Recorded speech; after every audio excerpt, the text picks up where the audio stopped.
Hi, Cora Stack here again. In terms of the harassment there and the online stalking, I'm very strong. So, I mean, this is just, it does take a toll.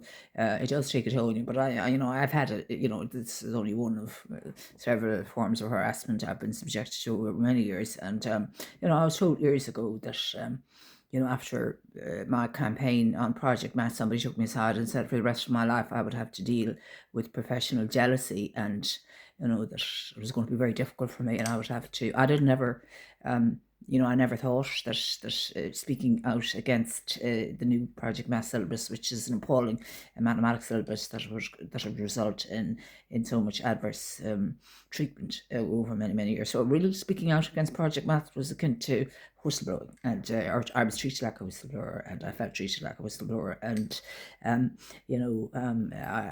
think since then any campaign that I've supported has always been about doing the right thing and speaking the truth and speaking truth to power, but not being obsessive about it. So it's balanced, and it's trying to speak truth to power, but not in an obsessive way or in a way that's knocking people. It's I'm not like that. I'm not one of these people who devalues other people. I'm always praising people, and I try to do that, and sometimes I wish people that would praise me. So that's why I was so delighted when people approached me recently and said they were so pleased about what I was doing with the Supreme Court challenge and congratulating me on that. And then today, myself and Miss Maureen Kennedy got a great recommendation on ResearchGate about a great paper, and if anyone wants to read it, it's recommended on ResearchGate, a professor of law. So I was delighted to get, and I get a number of my paper on linear algebra and artificial intelligence. That's another paper that's been recommended, by somebody else on that platform. So the different all the different pillars I have now, there are some key papers there that are being recommended worldwide. So these harassers, I mean, when will they reach 1% globally, worldwide on any academic platform? Maybe for the harassment, maybe I should write a paper on these kind of harassment people, and maybe they'd be delighted to be to be read all about, and maybe I should name them. But I have my concerns, and I have a very good gut instinct of who they are, and but I think they all need help.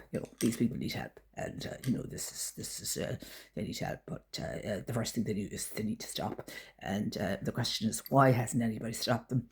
Is it to do with my work on the Protective Disclosures Act, and looking at the holes in the Act? And I mean, I've written loads of papers on this, and there's been globally, it's a huge area of interest. So it's a global problem, whistleblowing, and whatever problems I found in the Irish whistleblowing legislation seems to be elsewhere. So the way of shutting down whistleblowers is like constitutional law seems to be using similar patterns. So I think the fact that I've identified the Irish patterns, there seem to be globally, in whistleblowing globally. So there is an issue about I mean, and even a constitutional challenger, you could say, is now regarded as a whistleblower. I mean, why else were we blocked? But was it not because we were whistleblowers, or was that the reason? So that's a big question. Did the nomination process block because there was a researcher on whistleblowing in one of the candidates, or had it to do with somebody else? So that's another question. I maybe that put myself too high up on the ladder of who should have been blocked, but it'd be interesting that the person that may have been blocked now is the one that's challenging the blockers. But maybe it might all turn out for the good of the end. If the Supreme Court accept the constitutional blind spot theory, all these bad actors will turn into all the good, all the bad inverted commas will transform into the good. And that's really the end to a story, that all the bad stuff turns into good stuff. Because, I came along and I'm pretty smart, and I could, with a bit of help from ChatGPT, and also perhaps a few hints here and there, and interesting sequences and series and things like that, and cumulative things, and all my my knowledge over the years, my cumulative knowledge went into all of this research. So perhaps, the story could be worse.